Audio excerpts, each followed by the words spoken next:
Welcome to the Truth Over Comfort show. Today's guest is Joseph Solis-Mullen, and he's here to talk about China, the history of the West's relations with them, going back to the Opium Wars, and all the way up today with the new Cold War with the US. I'm very happy to have him here because we've gone back and forth for quite a while. So it's really good to have you here, Joseph. How are you doing? I'm good, Louis. Thank you for having me. Do you just want to tell people a little bit about yourself and your work and just a bit about your, general career in this area? Sure. So I started graduate school several years ago, and I was writing about European state and nation formation.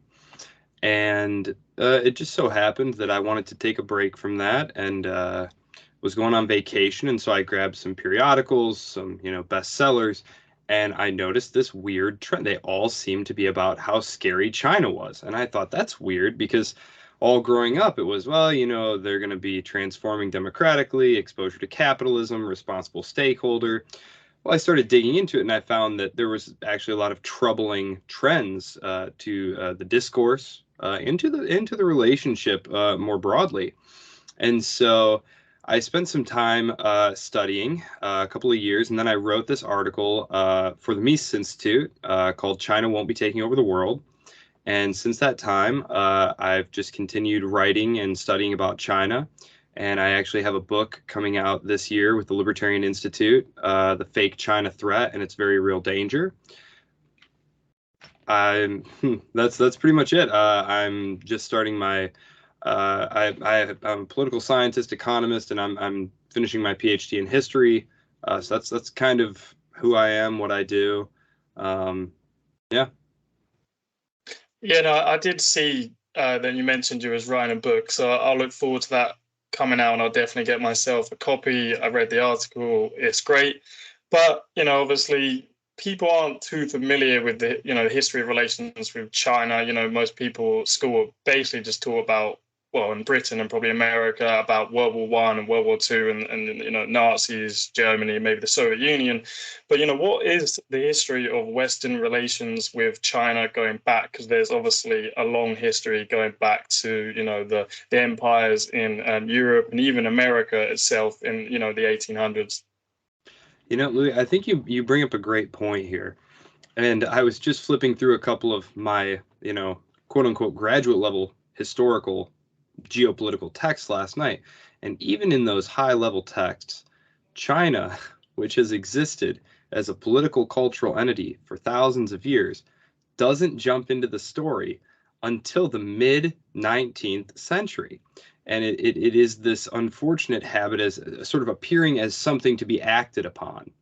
And so I think that's why China's assertion of really what are pretty, we can get into sort of my opinions about that later, but really, if you look at what China is and its claims for what it wants, what it considers its core strategic interests, and which American hawks are totally opposed to, I mean, these are pretty historically reasonable, justifiable claims, but because it only enters the Western imagination, the Western narrative, as something that was being opened up, acted upon, exploited. The idea of it being an independent actor, one powerful enough to resist, for example, Washington D.C.'s preferences, is super alienating and frustrating to the people in D.C. who really want to run the world. And so I always make that distinction when I talk about the quote unquote fake China threat, because in one sense, and only one sense, is the China threat real. And that is if you believe that it is Washington's given prerogative to act however it wants, wherever it wants, without anyone being able to stop them. And so if you consider that a threat, then yes, there is a China threat because that is no longer the case. But in terms of China wanting to take over the world, or being able to take over the world, anything like that, that's all very overblown. And when we look at China historically, as you said, it is a culture. It is a cultural bureaucratic entity which has survived many invasions, many transformations of its area. I know that's one of the things that today in the propaganda from the CCP is that, well, all Chinese territory is sacred and we have to have it all back. That's clearly clearly pretty imaginative propaganda. They are statists. They do have propaganda. It's very hard because, on the one hand, you have people who are very anti-China, who don't want to listen to any of that stuff, and then you have others who are just too sympathetic, who just take it all at face value. Like, they are statists. They are propagandists, just like all government leaders. They want power. They're going to say things that are convenient to their narrative. Mongolia is an independent state, right? But it was once part of China, right? Certain iterations of China. But China reached its largest territorial extent following a series of invasions in the late 18th century, actually, right around the time of the British loss of the North American colonies. That was when China reached its largest territorial extent. This is when it expanded its, and it wasn't total military control. It was more an arrangement where the Korean Peninsula, Taiwan, the area that's Vietnam now, these were tributary states who basically were just sort of satellites around the larger body of China, which is centered in northeastern China around the ethnically Han Chinese. And so when you talk about China being 2,000 years old, one thing I always like to point out is, technically speaking, if we break out the history book and we break out the map, the rough area of what is today considered the nation state of China has only been ruled by the ethnically Han Chinese for about 300 total years. So just a little bit of perspective there. Yeah, so obviously China has, a pretty long, rich history, but there's a specific part, well, at least in my mind, in the Western mind, because again, our history of China doesn't go that far back, but, at least for some, we know obviously about the Opium Wars. So first of all, who was involved in that? How much did that affect the Chinese outlook on the West? And, what were some of the reasons even for the Opium Wars from the Western nations? Well, that's great. That's a great question. And I'd like to take it back just slightly before this to when, sort of the Marco Polo period, when Western European travelers were starting to try and open up trading relations with China. We're talking in the 16th and 17th century. China was a much more advanced civilization, commercially, economically. One of the things that happens, however, primarily due to warfare in Europe, very intensive interstate rivalry and competition, is you had a series of transformations in the internal workings of the state, and specifically in advances in military capabilities.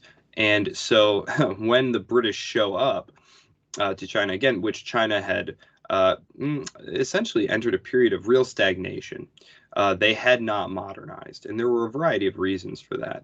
But essentially, the Opium Wars came from the fact that opium was, there was demand for it. We all know this story. Prohibition here in the United States, the drug war in the United States today, the horrible things it's done to northern Mexico.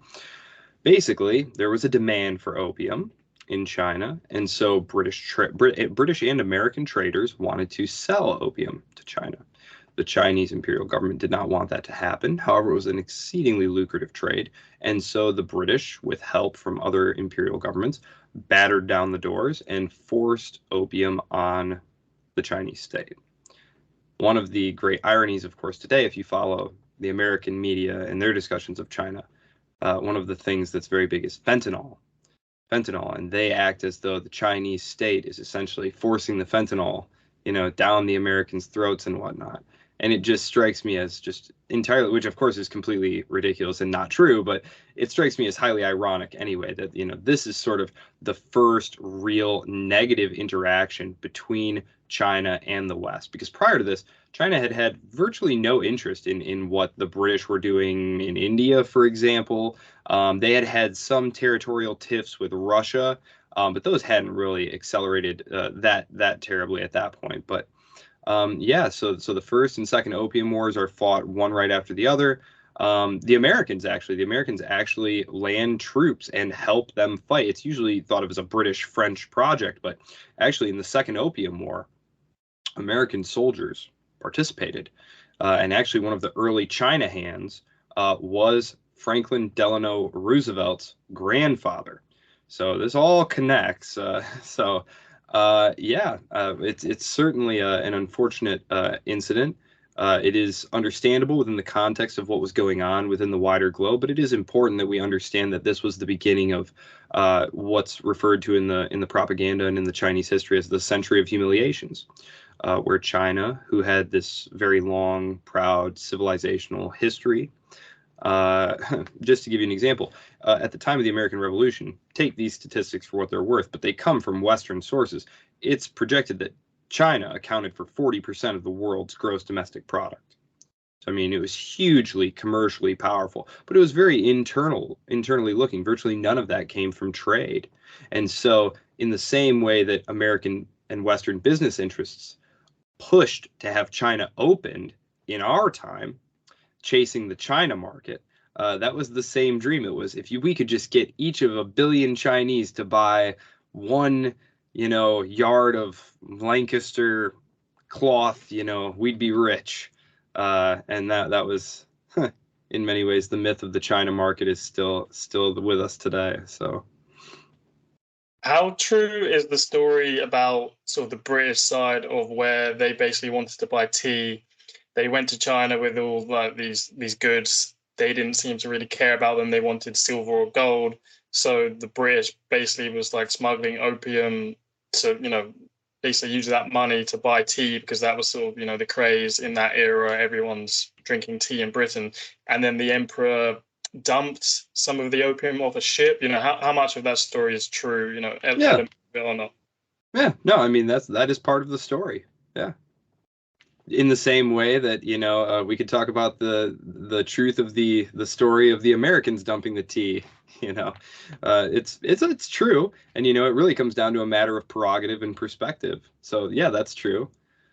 But yeah, so obviously there was the American Row, as you said, and Frank, I think it's the Delano family where Roosevelt gets the name from, isn't it? And then there was also the Russell family, who helped set up Skull and Bones and the Yale Society. So there's American families, merchants. So you mentioned the century of humiliation. So obviously there was 2 opium wars. We don't need to get into the whole reasoning behind the individual ones. This happens. How much was the century of humiliation affect future relations, or was this sort of a bit of a ploy of China to use that? But so how much did the century of humiliation actually affect relations with the West in the future, in literal terms? Well, it varies, and it's a little complicated. Obviously, it's hard to tell just one story about it. But part of the treaties were that they gave extraterritorial rights to Westerners in China, which meant that they couldn't be tried for crimes. Another one was that it forced open China to Christian missionaries, which was something they had been very resistant to. So again, I would just ask people to imagine, some, I don't know, Hindu or, Shinto, some traders, some Islamic traders landing and forcing a treaty on, Great Britain and saying, like, you have to let these missionaries in or something. It's obviously very degrading and embarrassing, and it's going to cause resentment. There was also the Japanese, and then there was the Boxer Rebellion, which was actually fought against the predations of the Western powers. And this was at the turn of the century. And the Western powers intervene and basically plunder the capital as part of putting that down. Even so, the Americans were frankly, even among people like Mao Zedong, who was born in the latter half of the century, of the 19th century there. So he experienced a lot of this, as well as the transformation, the fall of the empire, of the imperial system, the birth of the republic, the experience of World War I and the disillusionment that followed that, the Japanese, wars, the Japanese invasion. So even for someone like him, he sort of had the Americans initially in a different class from the other Western powers, because the United States, which there may have been other reasons for this, and we can talk about those if you like, didn't actually want to participate in actively militarily intervening in China, but they wanted to make sure that there was a, quote, open door policy, that their merchants weren't going to be excluded from in like a mercantilist fashion. As you mentioned, some very powerful northeastern families had serious business interests, and well into the 20th century, the northeastern establishment ruled the United States without question. But it really wasn't until after World War I when Woodrow Wilson basically sells out the Chinese Republic and all the help they gave the Allies during World War I. In exchange for Japan basically signing on to the League of Nations. Japan had occupied the German sessions in China, and part of the deal was that the unequal treaties were going to be abolished, that at least the German possessions were going to be given back to the Chinese Republic if they helped in World War I. And this does not happen. Wilson sells them out, gives it to the Japanese so they'll join the League of Nations, which, that total house of cards anyway. And this basically gives birth to the Chinese Communist movement. Mao writes later that it was the moment he knew that the Americans were just the most hypocritical pack of highway robbers, basically, because at least the British didn't pretend that they were doing it for any reason other than imperialism, so that was very destructive to the relationship. And then the Chinese Republic had begged for recognition, for help from the United States. That was not forthcoming. During the 1920s, the Harding administration simply starts recognizing pretty much any of the warlords who seize control of the capital. They're just trying to do business there. It really sets the stage for everything that comes after. The real divide there. Obviously, the CCP is born during that time. The Republic under Sun Yat-sen and Chiang Kai-shek. They rule together nominally, and of course Chiang Kai-shek ultimately betrays the communists and tries to destroy them in the late 1920s. And the United States basically just takes kind of a hands-off approach. By that point, the Soviet Union has come into existence, and they have a close relationship, actually with both. The whole real divide between Beijing and the CCP being closely aligned with the Soviets, and the United States government and the West being more associated with the Republican government that would eventually become located on Taiwan. That all comes later. So. Yeah, you mentioned World War One just before we get to sort of the Cold War, post-World War II era. Can you just mention, briefly what the Chinese role actually was in World War I? Because until I heard you speak about it, I think on Patrick McFarlane's interview with you, I wasn't aware of the Chinese role. So could you just let people know their role in World War I? Sure.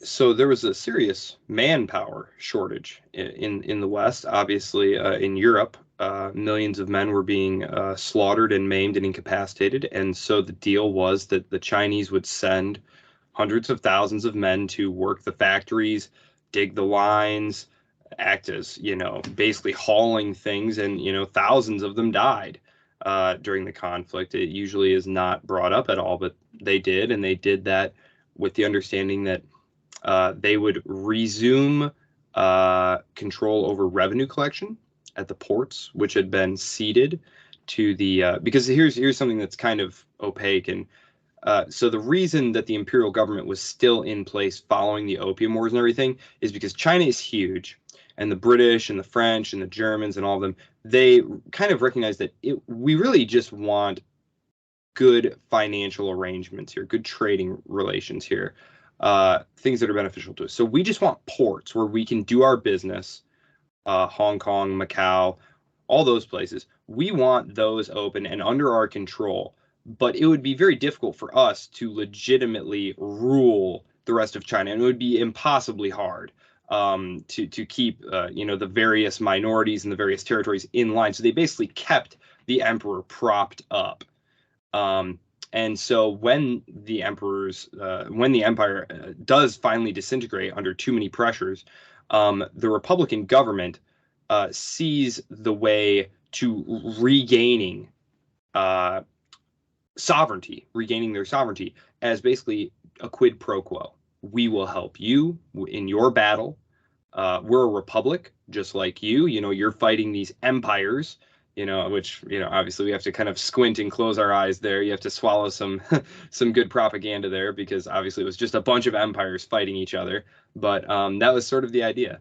And so they did. They sent soldiers, or they sent. I don't think they actually took part in any of the fighting, but they definitely sent, many thousands of laborers, and they did die on the front as well. So.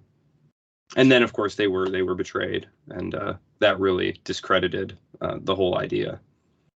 Yeah, no, I did look that up after just to check. It's not like, history that's not actually overtly there. You can look it up, and it's because it's mainly, as you said, just laborers. I'm not sure if it was 100,000 or 10,000, but there was a lot of laborers that went from China to help the Allied side, which obviously would be us. So after the Opium Wars, they still allowed laborers, or they came anyway to help, and then they basically obviously get done again. So that sort of brings us up to post World War II. So what is the relationship with China, Taiwan, Russia, and then obviously like the US and UK?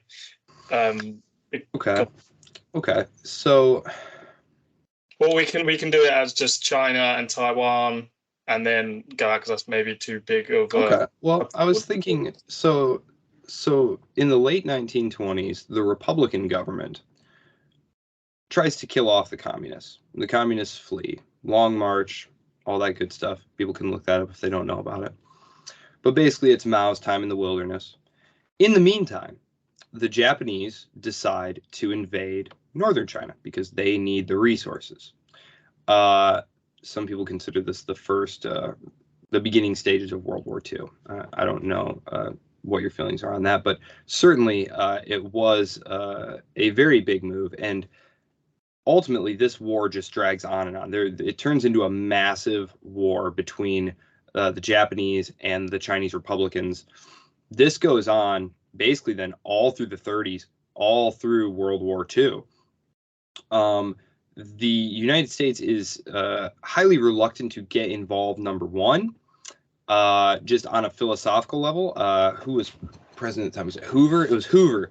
Hoover says, this really, whether or not the Japanese are in Manchuria does not affect core U.S. national interests. So we're just going to let it go.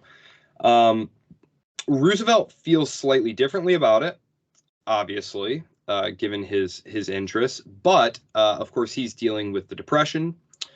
He's also still dealing with the fact that most Americans are very bitter about the outcome of World War I.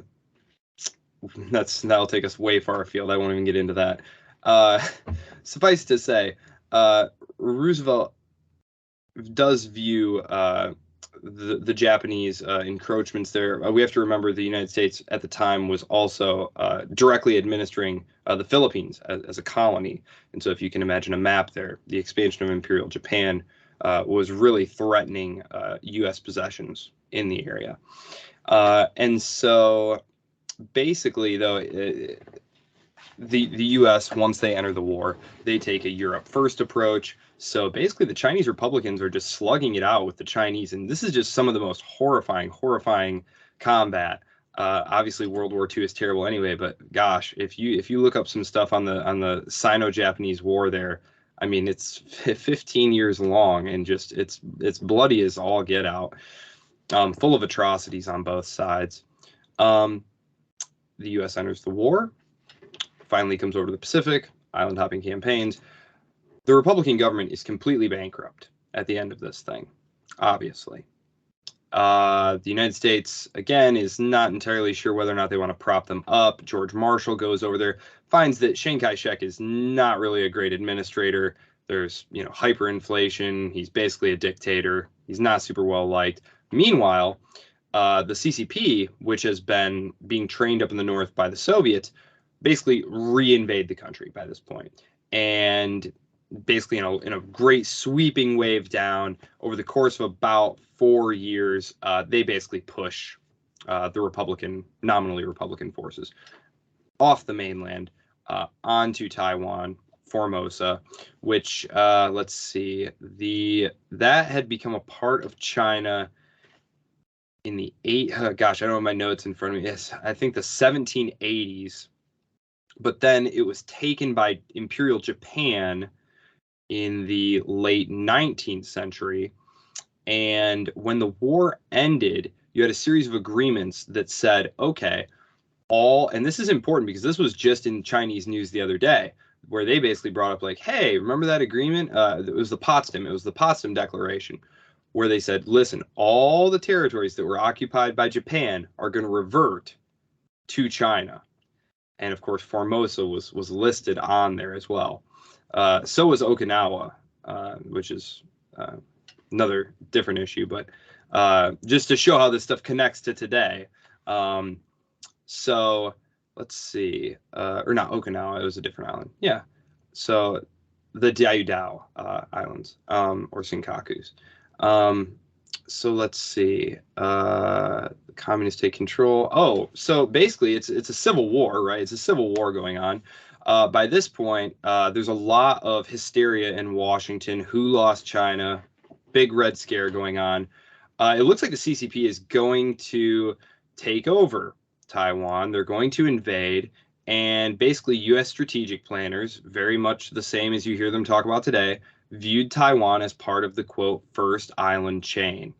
The idea being that there's this nice ring of islands, which, you know, Japan's islands, Okinawa, all those, they form a nice tight belt there.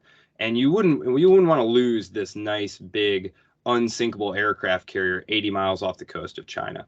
And so Eisenhower threatens to nuke Beijing multiple times, and, you know, sends the aircraft carriers through the Taiwan Strait. Mind you, Taiwan is 80 miles off the coast of China. So just imagine how the United States would react if another state was behaving this way over maybe Cuba, if you want to take a real life example here.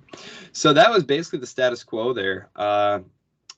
For about 30 years, it was ruled as a police state, a dictatorship. Taiwan democratized in the late 1980s through the 1990s, became a very successful democracy, finally gave up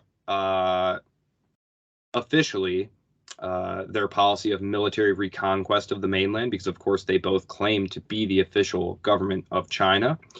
They actually tried to get the United States to go along with backing up a reinvasion of mainland China all the way up through the 1970s, when finally Nixon made his opening to China, and they, started the process of officially recognizing Beijing as the government of China for Cold War reasons, trying to undermine the Soviets, which I guess we can talk about that separately if you had specific questions there on that.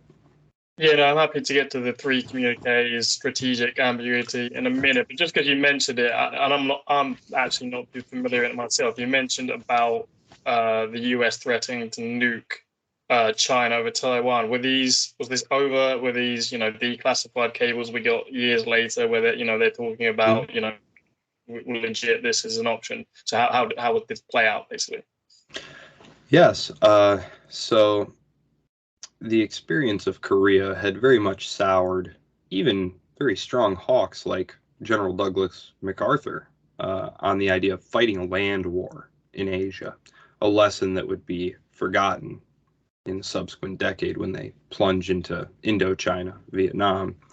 But at least among the people making the plans in the mid 50s, there was a recognition that, and there were also budgetary things going on. Eisenhower was a big believer in keeping the military establishment as small as possible, and so the idea was, well, nuclear weapons, you can just have a bunch of those and just threaten everyone with nuclear weapons, which that's insane too. But no, that's perfectly well known now. The Soviets also threatened to nuke Beijing many times and asked the United States whether or not they would be okay with them doing that. That was during the beginning of the Sino-Soviet split, when they fought a short border war in the 60s. But Washington signaled that they would not be okay with the Soviets nuking Beijing. So just crazy, outrageous stuff over just the most. I mean, certainly from where you or I are sitting, the most unimportant, inconsequential issues. I'm sure it's very consequential to the people who live there, but certainly from where you and I are sitting, I mean, this just seems completely crazy. We're just trying to live our lives here. But there was shelling that was going on. Chiang Kai-shek, of course, wanted to reinvade the mainland. I mean, it was an on-running civil war. And basically that was kind of Eisenhower's way of making sure that Beijing did not do it, because there were political reasons that, just like Kennedy couldn't during the Bay of Pigs, or not the Bay of Pigs, during the Cuban Missile Crisis, Kennedy couldn't come out and say, yeah, I'll make a deal with you because I'll get slaughtered during the midterms. Like, that really is how trivial and pathetic some of this stuff is. But like, yeah, you have to threaten to nuke them so that you don't look weak, because if they invade, then you'll be blamed for losing China, and then your re-election prospects are very dim. So one of the public choice theory problems of democratic politics, sometimes you can't just take an obvious loss or say something reasonable, because your political opponents will exploit you for it. So, which we're seeing now. I don't know how much you followed politics during the Obama era, but even now, Joe Biden, I mean, they called Obama, oh, he's so weak on China. It's like, what are you talking about? Joe Biden, he's so weak on China. It's like, what on earth are you talking about? They're behaving so provocatively. They're going to get us all killed in a war here over this stuff.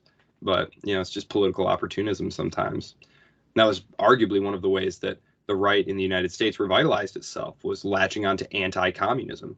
The right in the United States prior to that was very anti-imperialist, was very opposed to things like NATO, to ASEAN, to all of those things. So,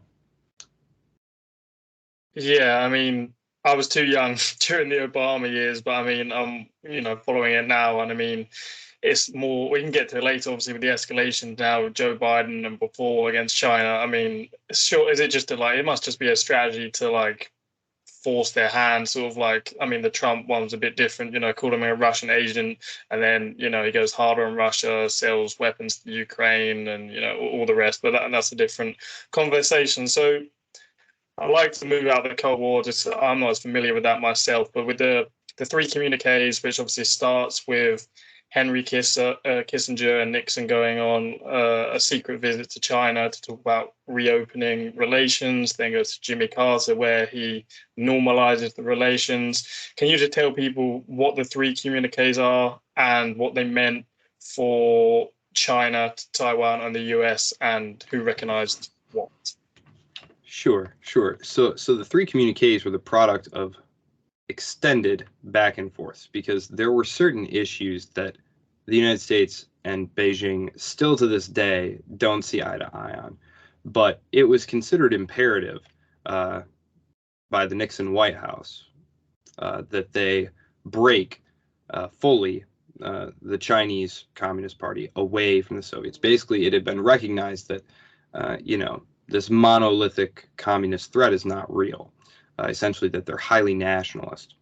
And Nixon was essentially trying to force the Soviets to engage in strategic arms negotiations with them. And Brezhnev was playing hardball, wouldn't do it. And so basically the idea was, well, we'll open with China, undermine their position and make them feel scared, and then they'll come to the table, which is actually exactly what happened. But so essentially what had to happen there was the United States had to agree to recognize Beijing as the legitimate government of China and to break off high-level diplomatic relations with Taiwan, to rip up its defense treaty. It had a formal defense treaty with Taiwan, which dated back to the 50s.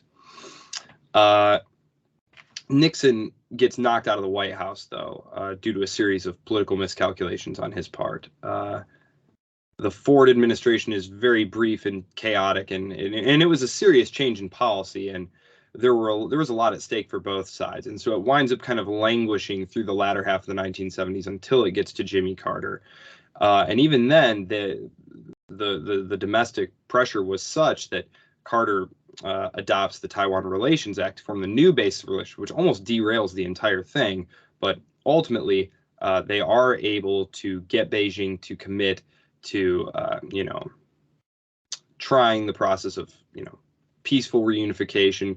Beijing has never actually sworn that they won't ever invade the island, but they did promise to commit to this process.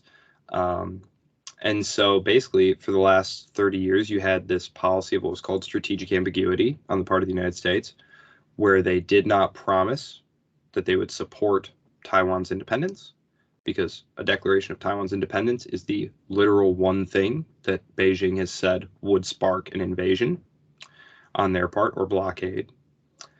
And on the other side, the United States, did not promise that they would, intervene. So it's just this idea of strategic ambiguity here.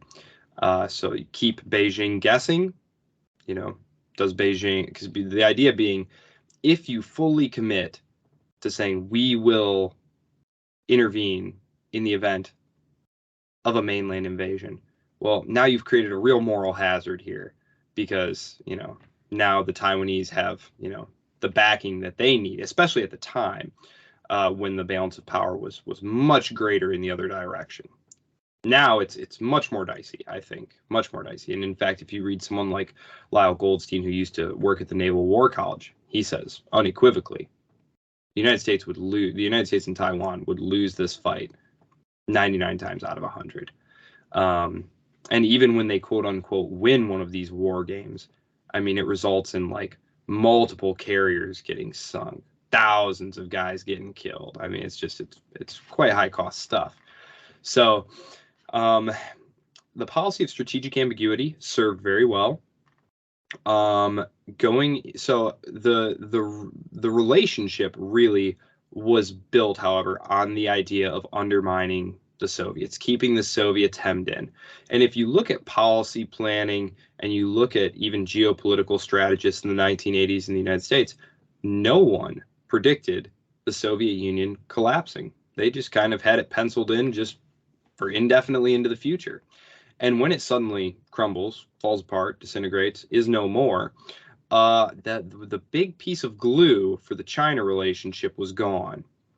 And so a lot of it started to hinge on this idea of development theory. The idea being that, well, we have China increasingly integrated into the world economy. As they grow wealthier, as their capital markets liberalize, eventually they'll transform into a democratic society, and it'll all be fine. Say whatever you will about that. Democracies do fight one another. Democratic peace theory has a lot of holes in it. That did not happen, obviously, right? There are very few liberals anywhere in China, and there are none on the horizon.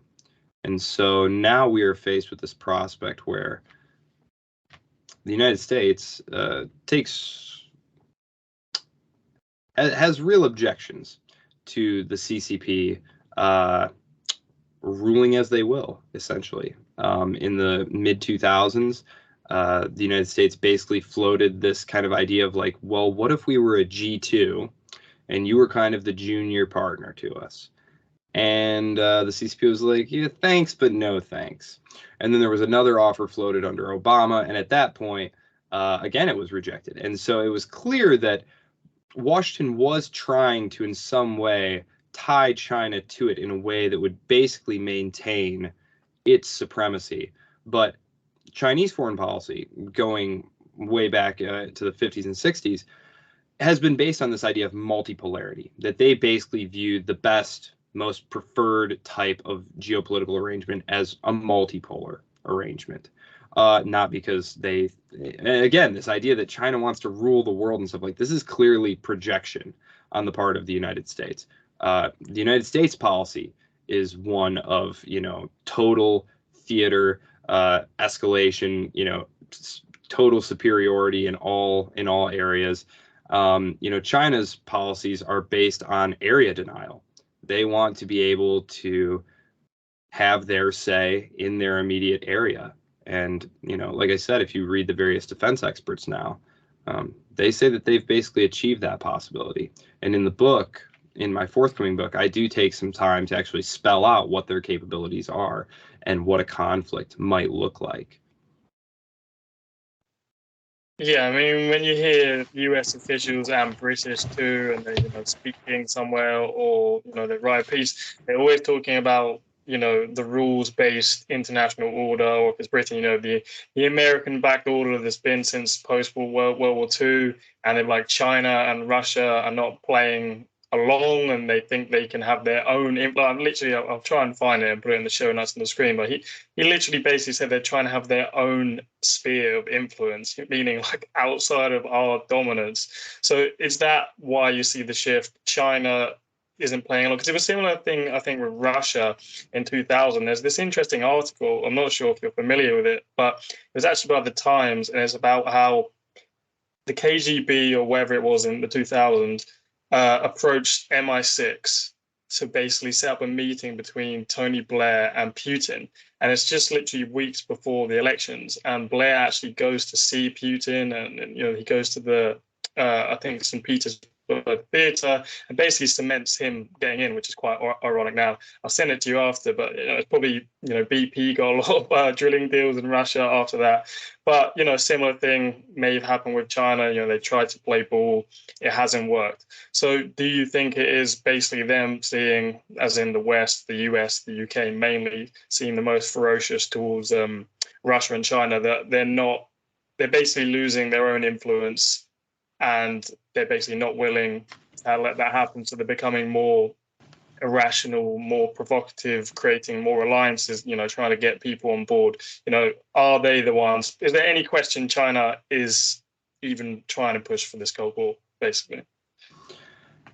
No, there's no evidence that they want a Cold War. There is definitely an understandable preference for autonomy, for their own sovereignty, but as you mentioned, sphere of influence.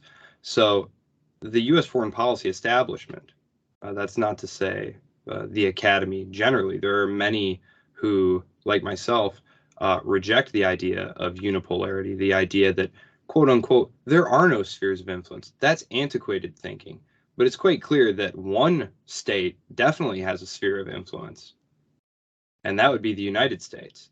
And it's quite notable that this, quote, rules-based international order that everyone is supposed to sign on to, the United States is not a party to most of those covenants, won't sign on the dotted line, was ruled to be a state sponsor of terrorism in the 1980s for the mining of Nicaraguan harbors and the support of death squads. And they basically just shrugged, like, we don't listen to, who are you again?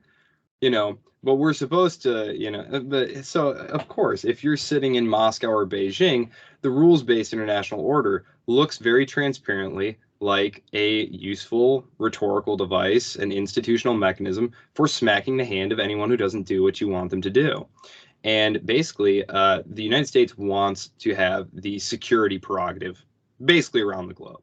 That is why NATO was expanded, although that was also Lockheed Martin wanting to sell jets.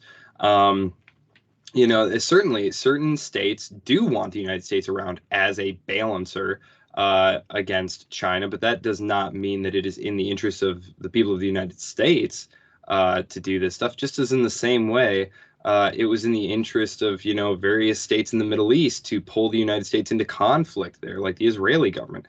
Okay, yeah, it is in their interest to do that. It's not in our interest to do that, and it's probably not in the interest of the average person in Iraq to have that done either. So I think, there are a lot of misincentives in Washington.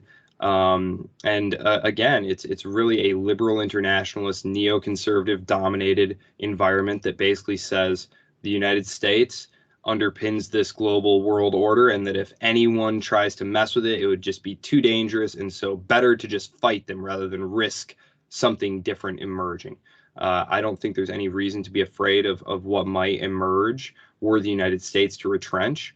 I see no reason why China would try to start invading all of its neighbors. It makes no sense. I mean, China has an aging population ruled by an autocracy, basically. And like one thing that, if you look at the literature, war is what can upset an autocracy. So they have no interest in seizing more territory, even a place like Mongolia. Because there's uber hawks in China who say, like, we should take Mongolia. And the more sober among them say, well, what is the point of that? There's like no one there. They're totally subordinated economically to us. And it would just piss off the Russians if we did something like that. Just let it go. Same with South Korea. Japan is its own thing. They don't have any interest in messing with Japan.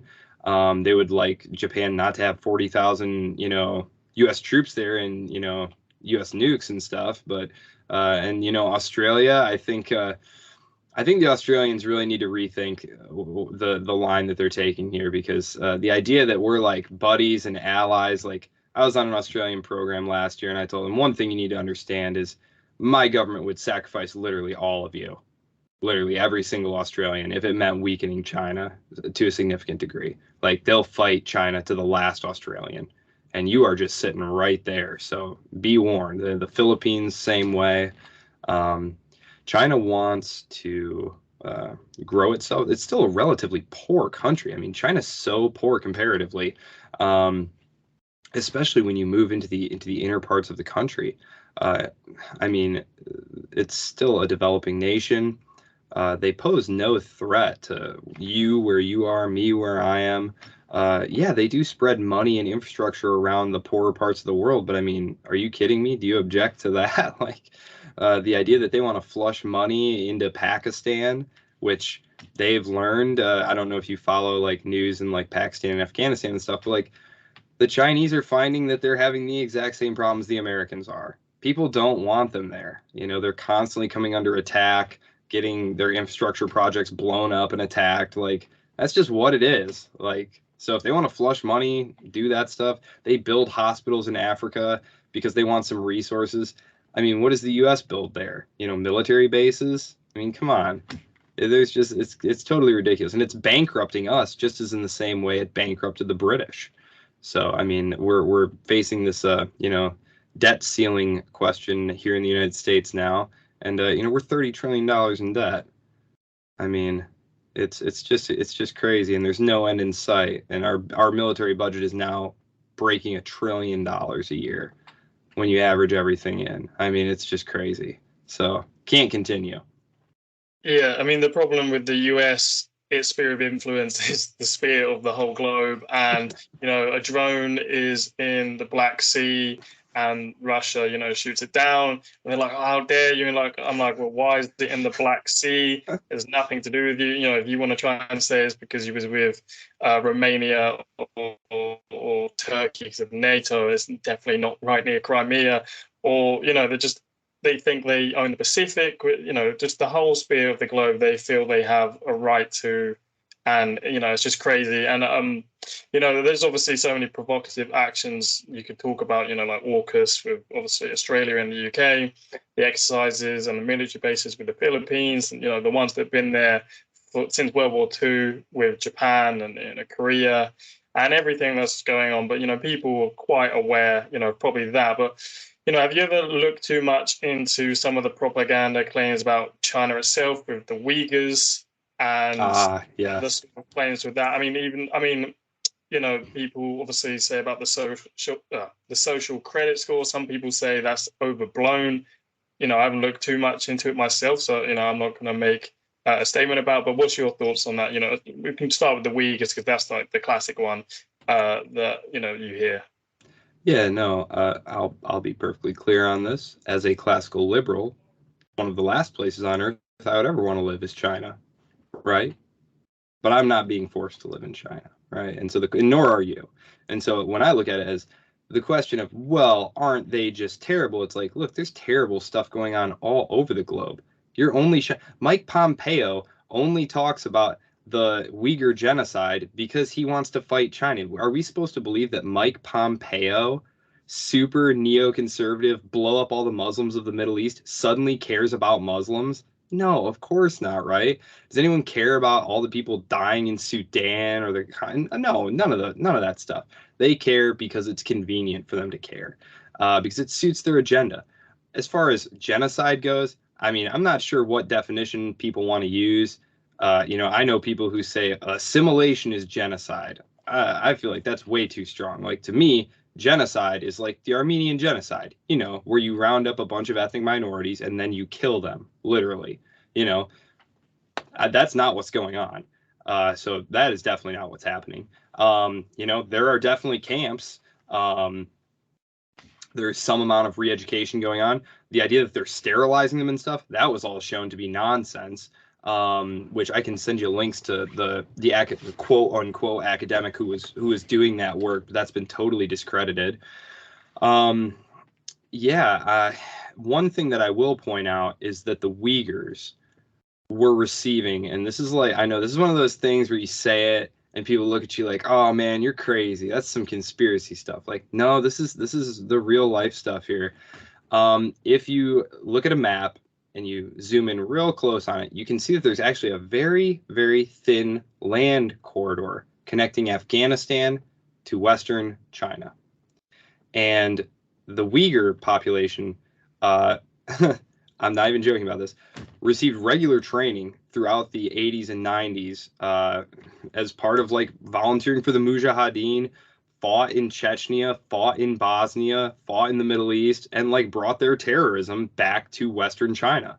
And there were terrorist attacks. And again, what happened when the United States suffered a terrorist attack? We literally canceled the Bill of Rights and invaded multiple countries and started blowing everything up. So, the fact that, and, World War II, what happened when the United States was attacked by the government of Japan? They rounded up all their Japanese people. I mean, the idea, so like, no, is it right to violate people's civil rights? Of course not. I don't think that. But at the same time, the fact that China is doing it, I mean, I don't know why I'm supposed to get super fired up about it. It's happening all over the world all the time.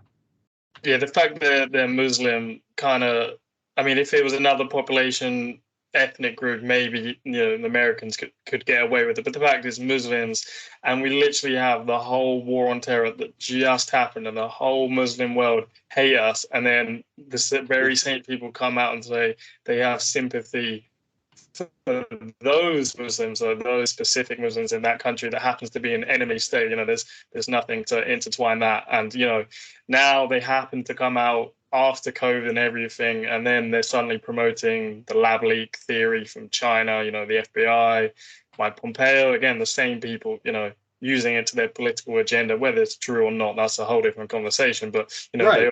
They clearly use it because it's an enemy. Like if the FBI comes out and says, yeah, it's a lab leak theory, and you're like, oh, wonder why they did that.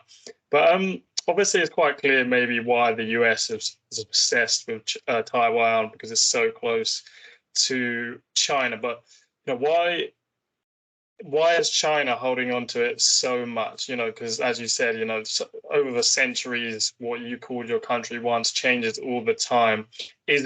What do you think, if the US wasn't so provocative and wasn't like an empire, that they would be more relaxed about, and it's more, we can't let this get into the Americans' hands because we don't trust them? Why are they obsessed with, well, not obsessed, why are they, more defensive about Taiwan? Well, I do think you're right. It is exceedingly important in their mythology and in the propaganda of the state. I do think part of it is tied. Well, there are multiple reasons. Some of them just simply geostrategic. The idea of an independent island nation 80 miles off your coast that is going to eventually have U.S. missiles put there. I mean, that's just totally unacceptable. The United States would never tolerate that, nor would any state that was in a position to prevent it. There's also the fact that, I mean, imagine that when the Confederacy collapsed in the United States in 1864, Jefferson Davis and everybody hightailed it to Cuba, right? And were camped out on Cuba, and the U.S. Army was going to follow them, but Great Britain prevented them from getting them, and they for years threatened that they were going to come reinvade the mainland. And I mean, it just seems very obvious, like this is a civil war. That's just it. I mean, it's a civil war. It needs to be concluded. There is one China, and they're both a part of it, but both those governments exist, and that's a problem. Politically, ideologically, geopolitically. So I don't think that Beijing would be as uptight about it as they've become were the United States really not very involved, which of course is hard to imagine, because then probably they just would have invaded and taken it. But at the same time, I don't know that they want to invade. Like, Taiwan can't go anywhere. They can't move.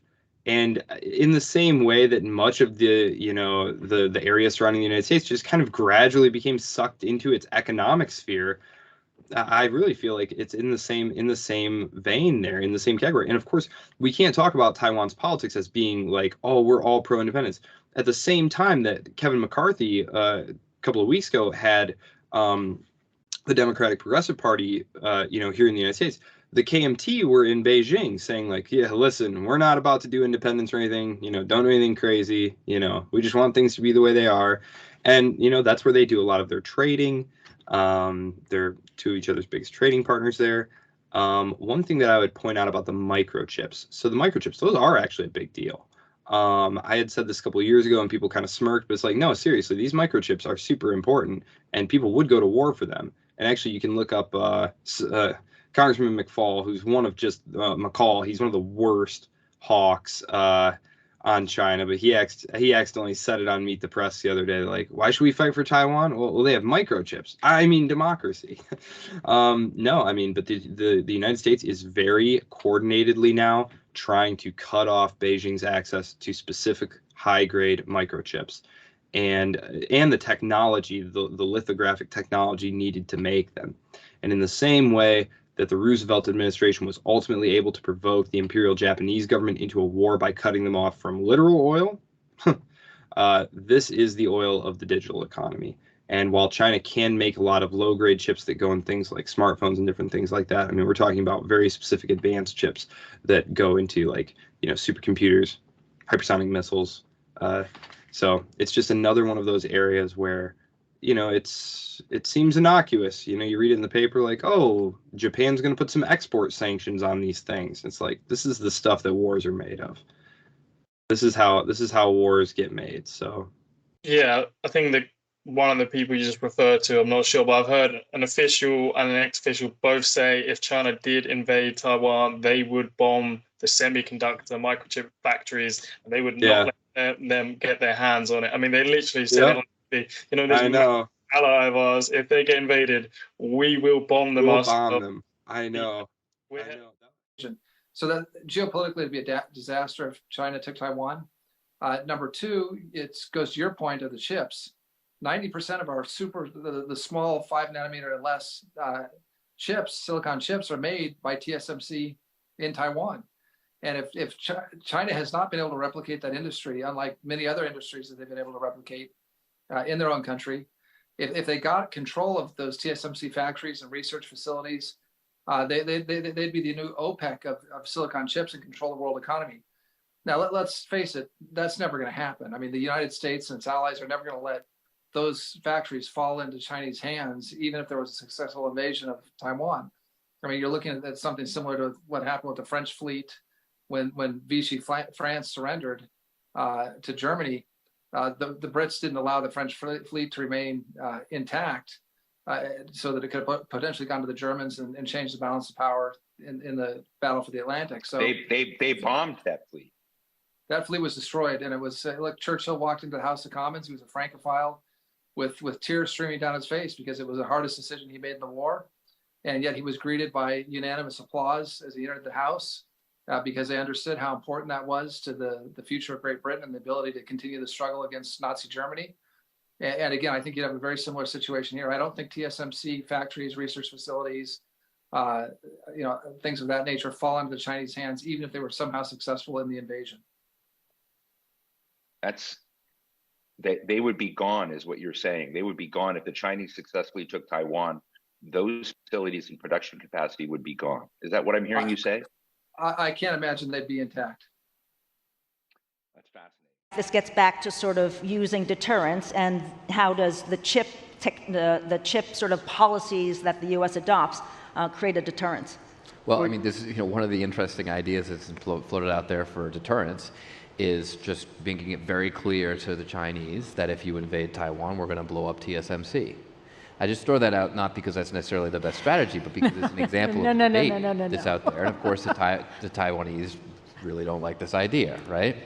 So as we think through what this strategy needs to be, we've got to think again about the sort of second and third order implications here of where this leads us. Are we fostering a very successful domestic Chinese chip industry that's eventually going to catch up to where we are, or are we adequately controlling, and sort of keeping them, keeping that lead that Chris just described in place? These are some of the questions that I think we're struggling to answer as we figure out what this economic. Can I have a little inter-party dispute here on the blowing up TSMC? If you do that, you have a $2 trillion economic impact on the global economy within the first year, and you'd put manufacturing around the world at a standstill. I mean, this is a terrible idea. I'm not promoting the idea. I'm not promoting the idea, Michelle. You're just saying making the threat. What I'm saying is these are some of the things that are actually actively being debated amongst U.S. Policymakers. And by the way, if China takes over TSMC, whether it's a Hong Kong style takeover or they take over it by actually invading it and actually able to capture this thing intact, we could very well face the same level of economic consequences, not globally, but for the United States. Yeah, that was something else I said years ago and got just criticized for days for. I said, look, honestly, they'd bomb those fabs before they would literally bomb Taiwan before they let Beijing get them. And it just goes to show you, like, there is one state that does have a sphere of influence, and it's all over the globe, like you said. And the idea that, and again, there are realists like Walt and, Wertheim and Mearsheimer who say, you know what, it's outrageous that we don't let the Russians, have influence over Belarus and Ukraine. Like, what do you want? I mean, the West has virtually the rest of Europe, which of course is a different question, but I mean, it's really the same question. It's who has the right to some manner of comfort in their general environs. And the idea that, well, that's antiquated thinking. Well, the choice is war. That's the choice. Like, it's admit that this stuff matters or fight wars till the end of time over it. Except now we have nuclear weapons. So the slightest miscalculation will erase our civilization in about a half an hour. And I happen to like our civilization. We got football, right? Yeah, doing it for Fulham. But yeah, I know we approached an hour. Do you have time for one more question, or have you really got to jump off? Sure. I can do one more. Okay. I made the mistake of doing a massive, big one for the person yesterday. So, so clearly, throughout the interview, it's pretty clear that, China isn't a national security threat to the US. You can hear the ex-Australian PM talk about that. I'll put that in the show notes. But, there's obviously a multipolar world looking like it's going to break out. Is China going to be able to do the same thing as the US? Because the US obviously had the dollar to support it in this 30 trillion pound debt. So just that alone, would that, prevent the Chinese doing a similar thing to the US? And do they have any aspirations, along with, the Russians and the other countries who want to join the multipolar world, of doing anything like the US and the West has done over the last, since World War II, basically? I would say no to both. Simply because there is a highly realist strain. The idea that these are a bunch of crazy Marxists who dream of world revolution, that's nonsense. That's been discredited since long before I was even born. These are Chinese and Russian nationalists who are thinking methodically about preserving their state's power and its power projection capabilities and its priorities. And war is draining. War is draining. I mean, look what it did to the British Empire and to the United States Empire. War is not good. War is not good for the economy. It is the health of the state. It makes the state more powerful in that it destroys your liberty and, makes you poorer and gives them power. But no, there is very little reason to think that the Chinese will be able to float one single world currency. That was just kind of a weird thing that kind of grew out of just kind of a one-off. I mean, it's just World War II, when it ended, every other industrial society on Earth was destroyed and bankrupt. And so it just, this order was allowed to be put together. It was a singularly profound moment that was seized upon by a lot of people who had learned closely from the British, who even then, the British didn't have global unipolar power. They always had threats that they were fighting with the Russians in Central Asia. They were, fending off the French in Africa. Then they were worried about the Germans and the Americans. So, no, the idea of a single world unipolar hegemon, like what grew up and finally came into being in the 1990s, that was a moment, as Charles Krauthammer said. It was a unipolar moment. And gosh, didn't Washington just make an enormous mess of it? So, Yeah, sorry, I'll end up giving another big question there, but we'll leave it there. Just want to tell people where to find your work and everything else. I do put everything in the show notes I can and up on the screen, so I'll have it there. Just tell people where to find you, basically. Thanks. I'm at the Libertarian Institute. I'm a fellow and writer there, so you can find me there. Otherwise, on Twitter at Solis_Mullen. You can find me there. I usually post anything that I'm working on. Yeah. Thank you for having me, Louis. I appreciate it. Yeah, no problem. I just recommend people watch your interview with Patrick McFarlane. That's where I actually found your work and yourself. It was an excellent interview, and I recommend people go to there because it goes probably in more detail about maybe the three communiques and things like that. But I thought it was an excellent interview, and I've had Patrick on as well, and he was great. But yeah, thank you for coming on, Joseph. I'll put it all up on the screen and the show notes, and I really do appreciate your time, as I know you seem to be the busiest person I have spoken to so far. Well, thanks. I appreciate it. Keep up the great work, and we'll talk again soon. Yeah, great. Thank you.